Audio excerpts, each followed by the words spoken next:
Using your model, are you able to quantify like what percentage of the internet at the moment is AI slop? It's about 40%. Wow. How'd you, based on what? How'd you get that number? So a lot of the internet is just like SEO written articles, and like much of that, it's articles written for search, basically, so that your website comes up more often in search because it's targeting certain keywords. And a lot of that industry has switched over to using AI because then instead of having to pay writers, you could churn out articles for pennies on the dollar. But I think that kind of results in a lot of the internet being AI written. It's a little bit, it is also kind of platform dependent. So this is just, it's about 40% from like a internet page perspective. About a year and a half ago, we looked at Medium and found that over 50% of newly written Medium articles were AI generated, which was a crazy high number. What about Reddit? Reddit, it was 7% a year ago, I believe, a little over 10% today.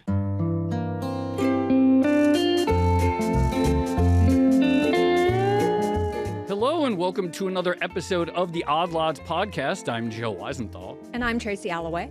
So Tracy, you ever come across some writing, you can't articulate exactly why, but you're like, I'm pretty sure AI wrote this. Does this happen too much? So full disclosure, I haven't really thought about it that much. Really? Because the thing is, I probably should think about it more, but there's a lot of bad writing out there and I've become sort of inured to it. And I also think that, I don't know, trying to figure out whether or not something was generated by AI nowadays, if you actually dedicate a lot of your own time to doing that, that is a huge, like, mental burden to be attempting. Especially, you and I are in the journalism industry. How many of the pitches do you think that we get from PRs right now are being generated by AI? Sure. Imagine if you're reading each one of those and trying to figure it out on a daily basis. You know what I suppose I think about it the most is someone will respond to a tweet. Yeah. And I'd be like, well, if this is a real person, then maybe this person deserves some engagement and ask a question or I want to respond. But if this person isn't a bot, then obviously I don't. And that's where I'm like, oh, you know what? I want to figure it out. I would like to know the answer. I have a controversial view about AI writing, by the way, which is that it's pretty good. I mean, like by and large, and I said this, I think maybe in a recent episode, when you consider the fact that, I don't know, the majority of the population like doesn't know where to put a comma within a sentence. Mm-hmm. Well, this is my point. Then it's actually right? pretty good. I mean, one thing I'll say about AI is it never gets the placement of a comma wrong. It's, on some level, it's perfect. Did you do that? I think it was in the New York Times, the test. Yeah, I kind of hated that. Okay, why? Well, because I'll tell you why. First of all, there's only 5 examples. There's not very many. 2, it asked the reader, which do you prefer? But I think they were different subjects as well. Yeah, and also I think most people probably treated that as, can you guess which one is a human? Because everyone wants to say they prefer the human. I didn't think it was like a great test. Nonetheless, look, it is, I mean, not only is it often indistinguishable, not often is it often fine writing, sometimes AI could come up with a really remarkable turn of phrase. Yeah. But I still, by and large, don't like it. You read like a thing, especially a long text that's AI, and it's like, even if you can't articulate it, it's like, this feels AI. It has a certain sickliness, sweetness to it that is often annoying. It's so cloying. What I notice about it is it doesn't do style very well, right? So if you ask it to write something in the style of a writer, if you choose anything other than something really obvious like Shakespeare, it suffers. But the text that it actually outputs is pretty clear. Yeah, it's right? totally like clear. For basic understanding, totally, it's probably better than a lot of what's on the internet. The real people who are going to have to worry about this are like teachers, obviously, in universities, and lawyers, student lawyers, and I don't know, maybe law. It's fine, but there are sometimes it's like, okay, did someone write this or not? And there has to be. It'd be nice if like we could know the answer. Well, the other thing that's starting to happen is, have you seen any books out there that actually come with a disclosure or a disclaimer that say this book has been written only by humans, no AI used at all? I saw that for the first time on a book that we actually read for an Odd Lots episode. I don't think it's come out yet, but that kind of threw me. Yeah, no, it's more and more. Anyway, as we enter a world in which the vast majority, if not already, of words written are written by AI, there's going to be interest in this question of whether we know. Anyway, there's this company called Pangram Labs, and they have a little thing, and you can pay for it, but also a free service where you can drop like a text in, and it'll say the odds that is written by human or AI. And I'm pretty impressed by it. I like did some samples of my own writing and then AI outputs. It got them all right. But then I did some like further, like I tried to stump it to see if like, so what I did was I took a piece of AI writing and then I had it translated into Chinese. Okay. And then I had it translate that into High Chinese. So it's like, okay, imagine this is being written by a more formal register. And then I had that translated into Hebrew. Okay. And then I had that translated into English. So the original thing through this series of AI telephone, through various translations, and then I put that output back into Pangram, and I got that right. It said it was AI. So even after a series of sort of transformations designed to obfuscate the original style of the piece, to see if, you know, eventually it would emerge in something else. So I was pretty impressed. It seems to work. And, you know, I think that's interesting for a couple of reasons, which is maybe there is something that you can just tell. But two, it sort of worries me because, you know, there have been articles and they'll say like, this is written by AI. And I think one of my big fears would be that I write something. I like to use an M dash. I've always been an M dash fan. I love M dashes. That's how people talk. I'm sorry. And then what if it says you wrote this by AI? And I'm like, I didn't. And then here's this black box that is suddenly a judge, jury, and executioner for my career, potentially.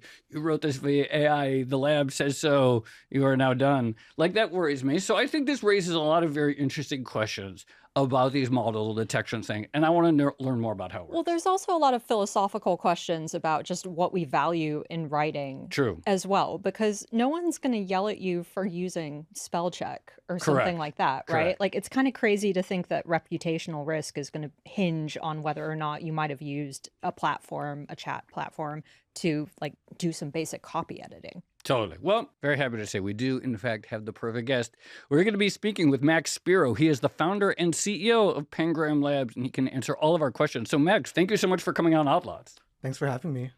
How do you know it's right? So someone puts in a piece of text, and we'll get into the method in a second, but someone puts in a piece of text, and it says human, AI.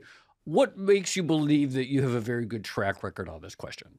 So when we started Pangram, we started by doing this thing we call a human baseline, which is how well can we, like as a human, predict whether something's AI or not. That's the first step at like learning. Is this problem tractable? Is it, how hard or easy is it? And I found like, me personally, I was able to get about 90% accuracy. And so we figured an AI model should be able to do much better than that. So I have a bunch of methodology questions, which we can get into. But just before we get into any of that, why is AI slop bad, in your opinion? Why does it need to be tracked and identified? I think the problem is it's just so easy to generate. And so like it's very difficult to know like what is the like intent behind it. Basically, like right now, I think we're actually pretty lucky we live in a world where the signal to noise ratio on the internet and in our information channels is pretty high. We have pretty high signal to noise, but any bad actor can come in and just flood our information channels with AI slop that looks legitimate. It looks like somebody put actual effort and thought into it, but really it was just like a single prompt, which could have also been automated. This is something that I think about a lot, which is that there was a point in time, and maybe still is the point in time, where if you read something that was grammatically correct, or the punctuation was strong, or the spelling was strong, there was reason to think that the person who wrote it was a person of like certain seriousness and a certain intelligence behind it. And I think that the issue that you're identifying is that link is now being severed so that we can't use these heuristics anymore, such as the strict quality of the prose, to know, in fact, whether this was published by someone who was like a serious actor, intelligent or not. And now like you have people inserting typos into their copy. I know, well, that too. To prove that they are in fact humans. Yeah. But wait, sorry, just to go back to my original question. So you mentioned, okay, you're able to get it 90% right, but now it's been used a lot more, and you have people paying for your software, presumably teachers and journalists, et cetera. Given all of that, getting from 90% to 100, I mean, if you could make 1 out of 10 is clearly unacceptable error rate course. for a piece of commercial software that could call someone an AI creator. So you have to do a lot better than 90%.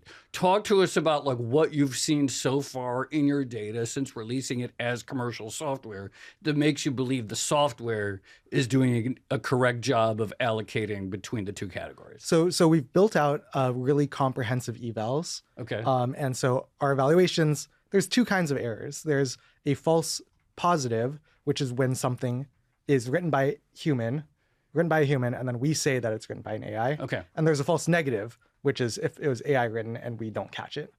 And so we track our numbers for both of these. And for human writing, we're actually pretty fortunate. We have like millions and millions of samples, so we can get like we can get a false positive number that we have a very high degree of confidence in. And our number right now is about 1 in 10,000. Okay. So if we scan 10,000 documents, up on average, 1 will come back as AI when it was actually human.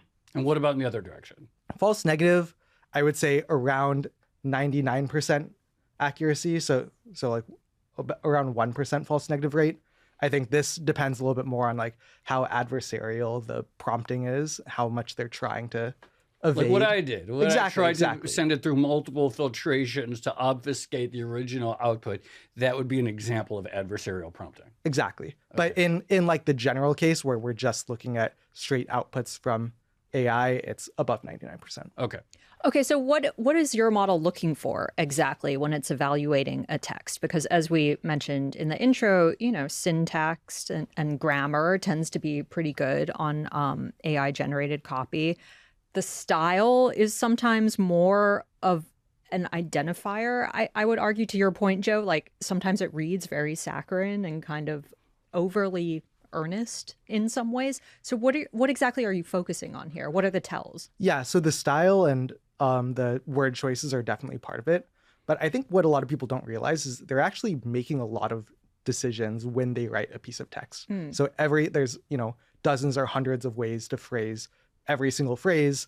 And over the course of 50 or 100 or 200 words, you're making thousands of decisions, actually. And so what we're doing is we're learning the patterns and how like these frontier models make these decisions. And if the vast majority of these decisions line up with how the frontier models are doing it, then it's vanishingly unlikely that this was written by a human. You would have to just happen to make the same exact decisions that the LLM does hundreds of times. Interesting. Okay. But this is a really important point. So everyone at this point has some feel for like, the M-dash tell, right? Mm-hmm. But my understanding is it's not like you don't go in and like hard code. If you see a bunch of M-dashes, this is the thing. These decisions, in many cases, I imagine neither you nor the model itself can articulate in English what the decisions are. All you know is that the decision pattern exists. Is this correct? This is correct. Okay. Can you explain? So therefore, what does it mean that your model has learned these decision patterns? So what we're doing on the very broad scale is we're training a deep learning model. So it's a pretty big black box, but it has the base model of a language model. And then instead of predicting the next token, it's predicting whether the text is AI or not. Okay. And what it does, how we train it is we train on tens of millions of examples. So it sees millions and millions of human examples. And for each human example, we also show it an AI example. So for example, let's say one of these is a 5-star review for Denny's. That's 78 words long. Then we'll ask an AI to write a 5-star review about Denny's that's 78 words long in the style of the first one. And obviously these two will be different. And so our model is able to learn through contrast what is the difference between these two. And the important thing, sorry, just to be clear here, is that you and I might not be able to articulate the difference. There will be some difference in maybe the sentence length. There will be some difference in word choice. There will be some difference in punctuation, syntax, whatever. But you and I wouldn't obviously spot it. However, after millions of examples of these side by sides, the model learns what the difference is. Exactly. I think the best that a human can do is look for some of these like really obvious tells, like ChatGPT loves the like, it's not just X, it's Right. Y framing. Earlier models really liked some specific words like tapestry and intricate and delve. Yeah, delve, tapestry, yeah. But yeah, I think the by training Pangram, we're able to go much deeper than this and look deeper than the high level signs at the like document level signs. So one thing this kind of reminds me of, and I'm thinking how to phrase this, but it reminds me of, you know, those exercises people used to do where you would take a bunch of different faces and meld them all together and come up with like one face that was supposedly attractive. So like, to what extent is this basically a distributional detector in the sense that you're looking for like certain paths that you think AI would choose? Could you get a false positive just from someone who's choosing like the average of the average of the average in a way to state a particular sentence? Maybe.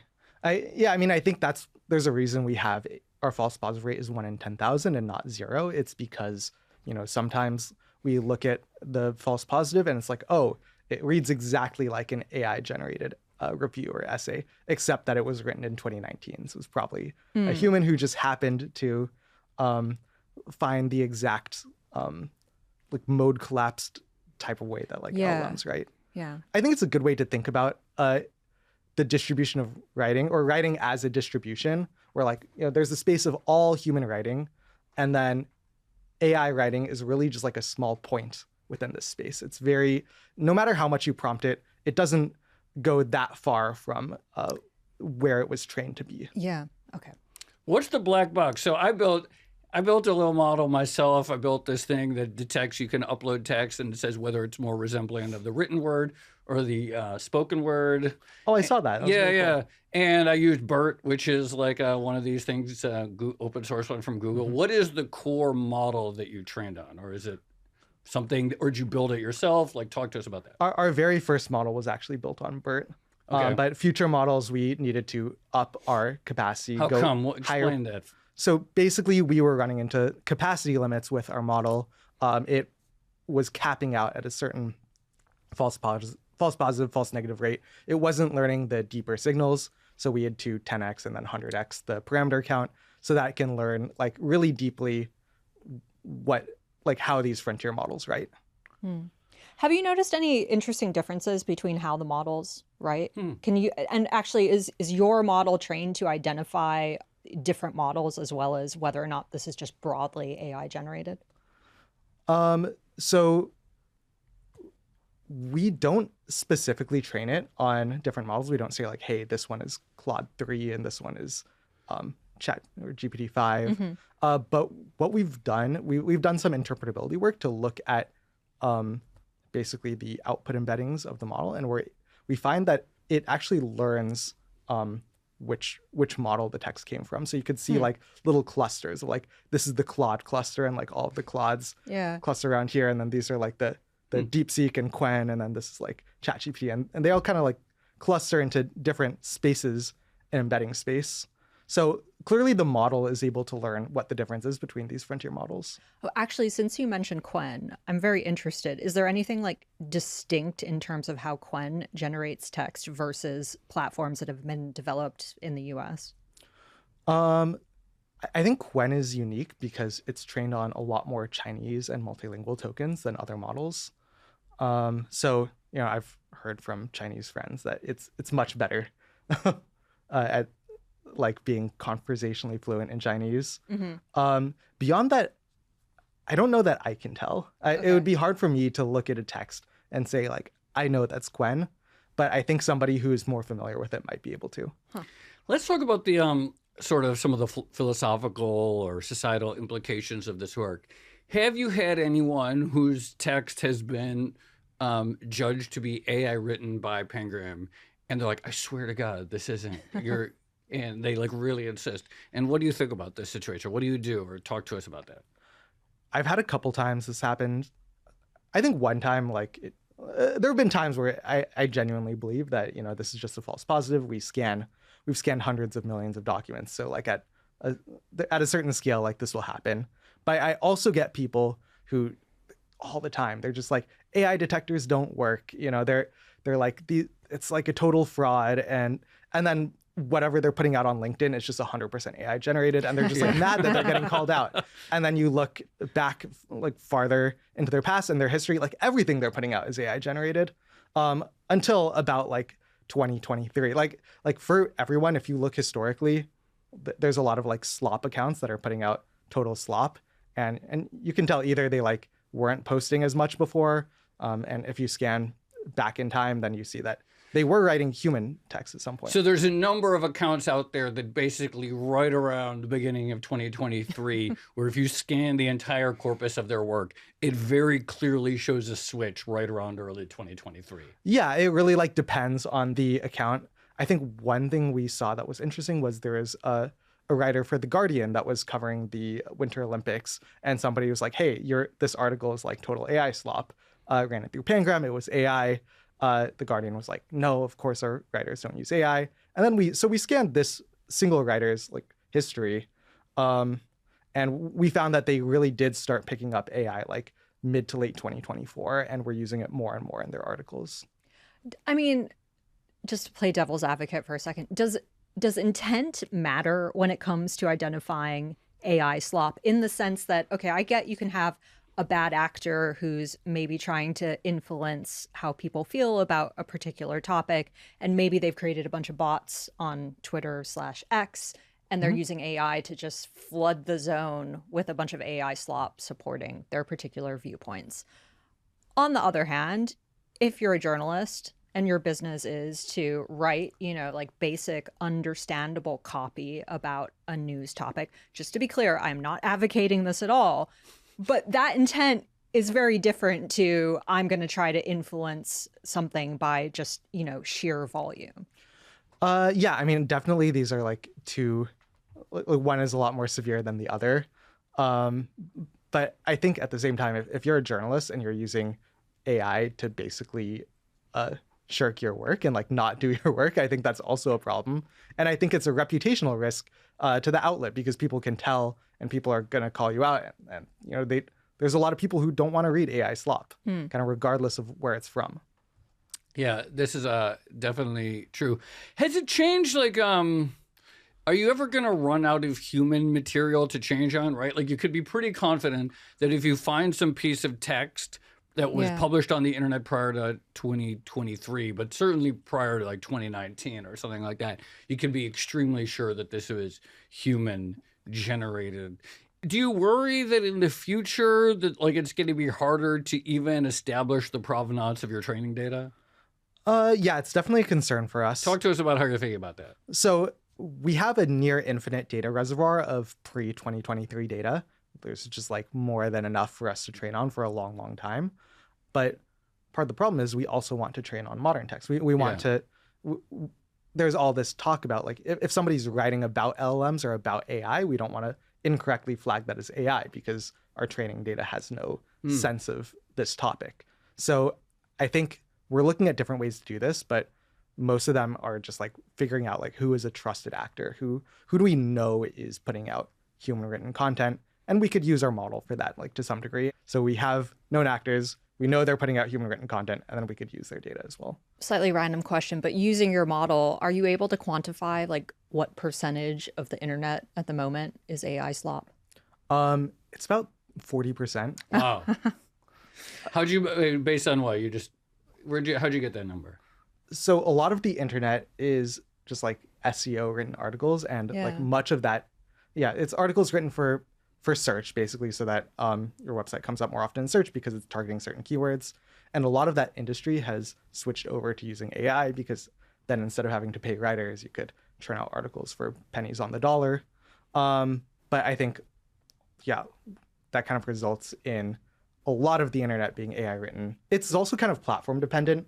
It's about 40% from like a like internet page perspective. About a year and a half ago, we looked at Medium and found that over 50% of newly written Medium articles were AI generated, which was a crazy high number. What about Reddit? Reddit, it was 7% a year ago, I believe, a little over 10% today. Wait, actually, this reminds me. So I'm on Reddit a lot, and I really enjoy it nowadays as a platform, but I do worry about how much of it is being generated by AI. And the thing I don't necessarily understand is what are the economic incentives to actually write a bunch of AI generated posts on Reddit and get upvoted? Like, why does that system or motivation even exist? So there are startups, I'm not going to name names because I don't want to promote them, but they will sell a promise to companies that we're going to get you organic mentions on Reddit. We're going to run our AI bots that seem organic, and they're just going to naturally recommend your product or just mention your product in the comments or in a post. And so I've seen evidence of this. We can find these they're basically like bot farms that are mostly engaging seemingly organically, just like doing a short reply. And then sometimes they're doing this brand mention. And so that's why these posts are very valuable. That's really interesting. I have to also imagine it's valuable because all of the models train on Reddit, right? Yeah. And if you want your product's name to appear in model outputs, it's like, what is the best, nose hair trimmer or whatever. And there's a bunch of bots that on Reddit talked about this nose hair trimmer. And then that's probably more likely to show up in a ChatGPT request, right? Yeah. It's been weirdly gamed. You used to just Google best nose hair trimmer, and now there's like 1,000. Oh, the Reddit search results show up first nowadays. That's where people are looking. Yeah, and then people started searching best nose trimmer Reddit to get their Reddit comments on it, and now it's like people have realized that that's what people are searching for, so you need to populate Reddit with your advertisements. I'm on the men's health. Are you looking for nose hair trimmers? The Panasonic Era nose hair trimmer is the #1 choice on Men's Health. Pros, easy to hold. Anyway, it's not. Yeah, it's all these affiliate links. That just destroyed the internet. I know it's really too bad, but whatever. Talk to us more about the whole pipeline. So I'm very fascinated by this idea. It's like, okay, you see this review for Denny's, you have the AI model try to replicate it as best as it could. There'll be these subtle differences. Talk to us though about like the whole pipeline. What are the other tests that you're using to get the true, because what I imagine you're trying to do is get the most similar data sets with an almost imperceptible difference to really stress test. Absolutely, this model. So talk to us really about this whole pipeline. Yeah, so what we're really trying to do here is as a model maker myself. No, sorry, keep going. Yeah, as an AI expert. Yeah, as an AI expert, I need to hear some tips of the field. So what we're really looking for is examples that are as close to the boundary between human and AI as possible, so that our model learns better. Something that's very obviously AI is our model's not learning as much. Same thing for something that's obviously human. And so step one is, creating this data set with synthetic mirrors of human examples. And then we train a model. And then step two is something called active learning. So we then take this model and use it to scan a much larger corpus of data and look for errors, false positives, false negatives. And then we pull those back into our training set and are able to train a much better model because it's seen these errors, and these errors we believe are just much closer to the boundary between human and AI. So wait, sorry, just to be clear, the first pass is like, okay, you have known human writing and known AI writing. Yes. You train a model. And then the next pass is once again on known human and known AI writing. So you already know the answer of each of these. And therefore you could come up with a list of which you got wrong. And then that gets fed back into the first version. Exactly. So that makes, once we retrain, then the model gets much, much better. And then we could do this as many times as we want to kind of just have a self-improving model that gets better with every training run. I can also go a little bit more into how we deal with AI edits, because I think that's an increasingly important problem. It's like, I think most writing will be AI assisted in the future. I think it's already in Google Docs and it's in my Google keyboard. Grammarly arguably has been doing this for a while. Exactly. Yeah. Grammarly uses LLMs on the back end. And we don't want to just say like all writing is AI now. We want to be able to differentiate between AI assisted and AI generated. So what we do is we also have different prompts. So rather than saying, for our like human review of Denny's, rather than saying, generate a review like this, we could say, help improve this, make it more formal, make it more like clean up the grammar. And so we have like a long list of AI editing prompts. And then we're able to look at basically the cosine difference, the distance between the original human text and the distance AI in edited hyper text. multidimensional space. Exactly.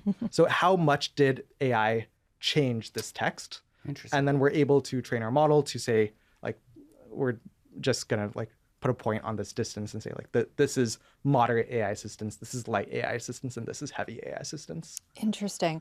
I'm going to do something I don't think I've ever done before, which is ask a founder about their corporate mission. But, you know, you've set up this company. And when you think about what you're trying to do here, is it just basic AI detection in the sense that there might be, you know, a few groups of people like teachers that find this very valuable? Or is the mission something broader where you're actually trying to improve the internet and what people see on it? I believe the technology of being able to detect AI generated content is immensely valuable, and it's valuable not just for teachers, but for basically everybody in every profession, lawyers, publishers, just an individual who consumes content on the internet. I think it's valuable for all these people. But ultimately, yeah, our like high level goal is to help mitigate some of these negative effects of growing AI content. But for instance, just using the product review example, is the vision that like a Yelp, for instance, would want to use this technology to make sure that its system isn't being gamed? Or is the vision like, if I am a particularly diligent consumer who has a lot of time on my hands and I'm looking to go out to a restaurant, I can run all these individual restaurant reviews through Pangram and then like actually figure out if it's real hype or not? So I think right now it's a lot of the former. We work with platforms. One of our biggest customers is Quora, and they run a bunch of content through Pangram, but we have a lot of different platforms that use Pangram to help moderate and find AI bad actors and get them off their platform. But I also think, yeah, the individual consumer case has been growing a lot, and we're really interested in pushing here. The free version of pangram.com, like you get a handful of tests a day or something like that.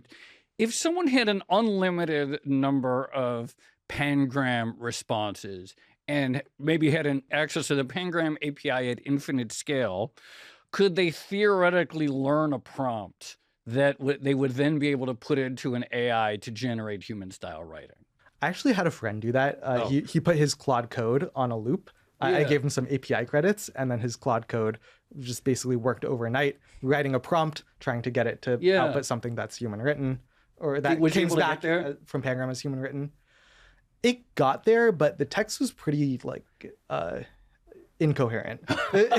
so like, yeah, it was producing more or less long gibberish. It was like grammatically incorrect. A lot of the words just didn't really make sense. Because this was my first thought. Like when I saw it, I was like, that would be like a fun experiment to see if you could take all the outputs, find the difference, and just keep iterating on the prompt you would have to tell AI in order to eventually get an output that looked to Pangram like it was human generated. Yeah, I think there's a way to do it if you also had like an LLM judge on coherency and use like Pangram and the coherency judge both to score your text. I think this is definitely possible, and I'm excited for someone to try to do it because we could make our model a lot better and more robust if this existed. Joe, I want to know what your personal like token budget is nowadays that you're even like contemplating some of this stuff. You know what I feel like? I have the Claude Max plan, you know, and I don't work like when I'm at work. I don't work on any of my vibe coding projects. You know, like when we were kids, I don't know if you remember, like if you didn't eat all your food, like someone would say, oh, there's like starving kids in the world. I'm like, oh, that's like, right. There's starving vibe coders that need the tokens. Like, it's like, oh, you didn't, like, I have this 4-hour token window and I'm almost never maxing it out. And I'm just thinking, it's like, there are kids on the other side of the world that wish they had your tokens and you're not using all of your tokens for the window. How dare you? I feel a little guilty when I don't max out my Claude Max token program. I also have Claude Max, and yeah, most days I'm not doing much coding at all. I'm not maxing it out, and then some days I'm going way over budget. Do you feel a little guilty about that though? It's a little bit, yeah. So can I ask you, like, you know, writing is kind of interesting, but like, what are the prospects of this being able to work on, say, and you must get this a lot, image and video generation? Is it at all theoretically similar? Is there a reason to think that it will be replicable, or is this just a different beast of a problem? I think the approach is definitely doable. I think some of the economics change, especially if we look at video and the costs of generating video today. Okay. We can't generate video at the same scale that we can generate text. Okay. And so we might need a kind of different approach. But I also believe that if we're able to solve this for image plus maybe like audio, that could be enough to just solve it for video as well. Zero shot. Could you ever envision, I don't know, launching some sort of like certification program for video? Because this seems to be, my dad's a boomer, spends a lot of time on Facebook. Like this seems to be what society needs, right? Like a video that comes with a little thing that says this is not AI generated and someone has actually like rubber stamped that. So there's an organization called C2PA, and I think they're doing pretty good work on content provenance. Basically, they are working with phone makers and hardware makers to basically embed like hardware signatures to prove that image and video are like were truly taken from the hardware. Like watermarks, basically. Yeah, exactly. So rather than marking the AI outputs, we're instead embedding like a proof of authenticity in the like thing that's real and was captured in real life. Oh, that's interesting. All right, so big picture, where's the internet going? You know, you mentioned 40% of the internet is already AI generated, but maybe that's not the end of the world. Like, you know, if it's just a bunch of SEO pages that I never read, I don't know, whatever. But like, give us some thoughts, high level, about like what the trajectory of the internet, regardless of the uptake of Pangram and other AI detection models. I'm a little bit worried about the state of the internet, I'm going to be honest. Tell us. I think like right now, there's still like so much of it is built around trust and norms in a way that like we're not really well equipped to suddenly deal with an onslaught of bots at a completely different scale than we've dealt with before. So there's maybe like a good case and a bad case. I would say like the bad case is the internet goes the way of dead internet theory. Just like every space that's open and accessible is just flooded by bots.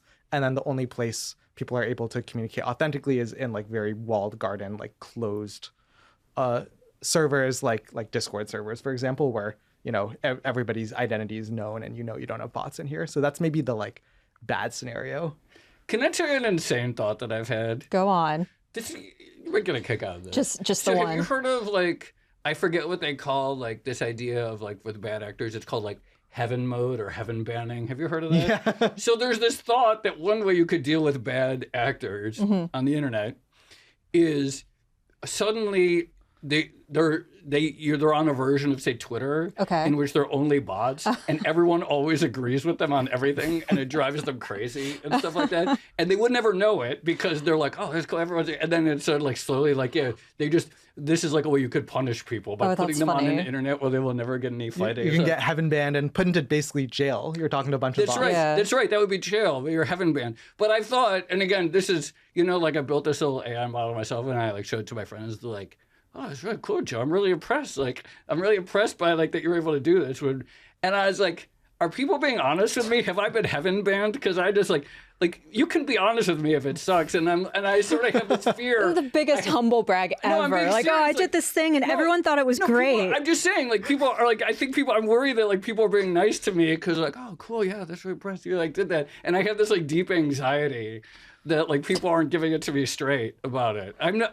I know that sounds like a humble brag, but it's really not. That's why you can never get like too successful. Like Kanye West, surrounded by a bunch of yes men. He never gets anything negative. This is his first try at doing something with vibe coding. I'm like deeply anxious. Like, no, you can just tell me if it sucks. That's fine. That's my worry. I don't worry about this. If I tweet that I'm eating a steak, I will get like 100 people criticizing me for you didn't something. Cook the meat Yeah. So that's the other thing, which is that the two things you are never allowed to tweet about. Meat preparation and enjoying life, because if you ever enjoy life, and if you ever prepare meat, people will flip out at you on the internet. Those are the two things that you're not allowed to do online. Very true. This is sort of a related question, but just going back to the methodology, if you're focused on this sort of like path dependent idea, I'm kind of envisioning it as like a giant decision tree, right? Yeah. Is there a possibility that as the models get better and better, and we know that they're already injecting like some degree of randomness into their output, although I know there's going to be a pedant out there who like messages me and says like, well, you know, computers can't do like true randomness. But you know, setting that aside, like we know that they're adjusting, they're becoming more sophisticated at an incredible rate. We know that they're trying to adjust and inject some randomness in order to avoid exactly this kind of detection. Do you worry about their own adaptation at all? I have noticed that the models, as they get more capable, I believe that, like, their output distribution gets more complex. Yeah. It's harder to learn with a simple model, which is why we've been increasing our model size to capture a greater complexity, higher complexity function that can capture the LLM outputs. So I think we may have to continue to make our models better. We're going to have to work to keep up with it. Yeah. We can't just rest on our laurels. What are burstiness and perplexity? Yeah. This is a metric that's used by some AI detectors, but not Pangram. Okay. And so I can explain a bit about how it works. So perplexity is basically a measure of... And this is not perplexity.ai, the website. This No. is a technical term. Okay. This is a metric. This is a measure of how confusing a piece of text is to a language model. Huh. So basically, for example, with every token, we can calculate some perplexity, which is basically like how expected is this is. So for example, like if it's I went home to my pet and then the next token is chinchilla, that would be a much higher perplexity token cool. than my pet dog. So LLM outputs tend to be low perplexity. They're not going to produce outputs that are surprising to themselves. This is a decent way to get an AI detector that's around 90 to 95% accurate. But it has some problems. The main one is that you can't improve upon it. Basically, it has false positives. Text written by non-native English speakers often is low perplexity just because when you're learning, they don't take as many risks. Exactly. Yeah. Yeah. Oh, interesting. That's why a lot of the early AI detectors had a bunch of false positives with ESL speakers. It's because their text was low perplexity. So I think like this is a very cool metric, but it is not the path for Pangram. Instead, we went the deep learning approach so we can do better than And what's perplexity. burstiness? Is that just the opposite side of the coin? Yeah, burstiness is basically... Actually, yeah, I don't know if I can define it. Okay, fine. Yeah. All good. Burstiness just sounds like one of those like sort of I guess manosphere terms, doesn't it? Like Oh, yeah. he's been looksmaxing with high burstiness or something like that. Mug. Yeah. That's great. Yeah, I think it might just be like a measure of like sentence length and Got it. like how, the ups and downs of the text. I have one more question, which is if we assume that the world is collectively concerned about AI slop and wants to do something about it, what would be like the single biggest change to the system, either in terms of like the economics of the internet or regulation or technology, like what you're developing, that would actually help reduce slop? Yeah, I think the biggest one is norms. So there have been a couple great blog posts written about how it is rude to send other people undisclosed AI outputs. And I think I like completely agree here. I think, if somebody like asks a question on the internet and then somebody else like goes and puts into ChatGPT and then like pastes the answer, it's kind of rude. Like I was going here to ask the opinions of my friends or my followers, not ChatGPT. I could have done that myself.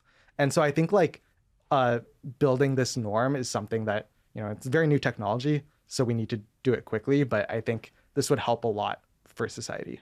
Well, then actually this gets to a question that I have then, which is, I feel as though the major internet platforms are actually moving the exact opposite direction. I mean, I'm stunned. Maybe I accidentally clicked on something at some point, but the frequency with which I get an email and then I open it up to respond in Gmail and there's that ghost text there that, do you just want Gemini to respond to this? I've never done that. I also I think that would be extremely rude. I've never responded to any email with AI response, but they're basically telling you to do that. They're doing the exact opposite. They're blowing up these norms. And so I'm curious from your perspective, you mentioned you work with Quora, but from your impression, do the major internet platforms think this is a problem worth solving, or from their concern is like, you know what? Yeah, it feels more like content, the better. There's mixed incentives there for them, right? Incentives for the big companies? It's funny because like Google seems to be playing both sides. So like on one hand, they had that advertisement, which people kind of blew up about, where it's like, oh, children can now send their heroes notes on like how much they respect them by using AI instead of like writing the note themselves. And like, this is wrong. This is like societally bad. But at the same time, they're working very hard to deal with the AI slop on the internet in search results to make sure people get served real content and not AI slop content. So I think obviously there's a lot of incentives at play around like product people who are incentivized to push AI because that is the corporate mandate. But yeah, I think overall, even like in my sphere of a bunch of people who are AI researchers, generally consensus is that like AI is a powerful tool, but like slop is bad. This reminds me, my parents used to make me do these like handmade greeting cards for for Christmas, for like all relatives and stuff. And it was supposed to be a demonstration of my commitment to communicating to family. No, it traumatized me forever. And I hate greeting cards as a result of them, of doing this, just spending hours manufacturing these things. But then secondly, the funniest thing was once we got e-cards, my parents immediately switched to using e-cards and now this is also the funniest thing. My dad uses e-card. He figured out that the e-card system can tell him whether or not you opened it. So he uses it as like day-to-day communication now. That's so funny. Just send an email to your daughter and do it via e-card. And it's like, I noticed you haven't opened up my e-card for International Hot Dog Day. Please let me know what's going on. I had terrible handwriting as a kid, and my mother made me write all of these handwritten notes to thank people for the gifts I got for my bar mitzvah. Yeah. I hated it. But you know what? I have deep connections with all of those people that have lasted over the years. And that miserable 1 week where I just wrote and I got, hand cramp, I think it paid off. So. All right. Well, imagine doing that for like 16 years, basically, in a never-ending stream. Max Spero, thank you so much for coming on Odd Loss. That was a lot of fun. I'm fascinated by this conversation. Thanks so much for having me. Yeah, really exciting to talk about this. And I think slop is a growing problem. So hopefully we're able to deal with it. 40% of the internet. I can't tell if I'm surprised by that or not. And what's it going to be next year at this time? Oh, man, I don't know. It'll be like hard to say. It'll be over a majority, though, for sure. Yeah, almost certainly. Crazy. All right. Thanks for coming on Odd Loss. Thanks. Tracy, I love that conversation. I just think it's like a really fun puzzle, right? Yeah, like, no, totally. It's very, like, it seems like a fun question to solve. And I'm fascinated by this idea of how, like, with both humans and AI, there's going to be this gap inevitable between what we know and what we can articulate. Because you and I both, setting aside AI versus text, there are things that we both know. For example, this is newsworthy and this isn't. This is a good episode of a podcast. Yeah. This isn't. This is a credible sounding guess and this isn't.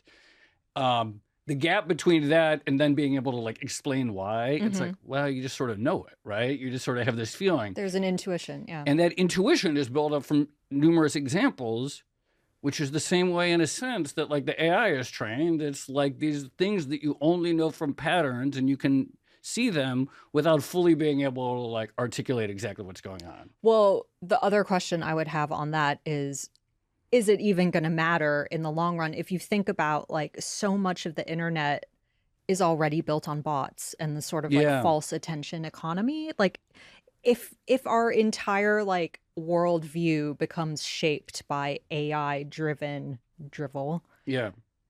Does it matter if like the economics of the internet are still attached to individual bot accounts and things like that? I don't know if I'm explaining this, but no, I think it makes a lot of sense. And I do think like it is important, like we're going to have to change the entire way we think. And Max said at the beginning, which is, and I've thought about this, which is that it used to be that if you came across a piece of writing and the punctuation was excellent and the spelling was excellent and it was like cogent sounding, you're like, okay, this has been written by a smart person. I will take the content seriously, right? And now there's this complete severance of sort of like craft and output because you could, and you do this, like ask Claude to write an argument in favor of the most absurd proposition imaginable.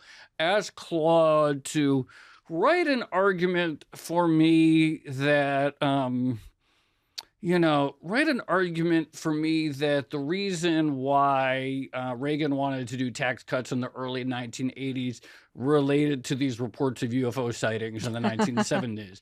And it will write something that not only is it grammatically correct, it'll actually like strain to come up with the best version of this argument before. And again, if prior to that having read it, like, oh, well, maybe the person, like this person took this argument seriously, but now this argument is just created ex nihilo.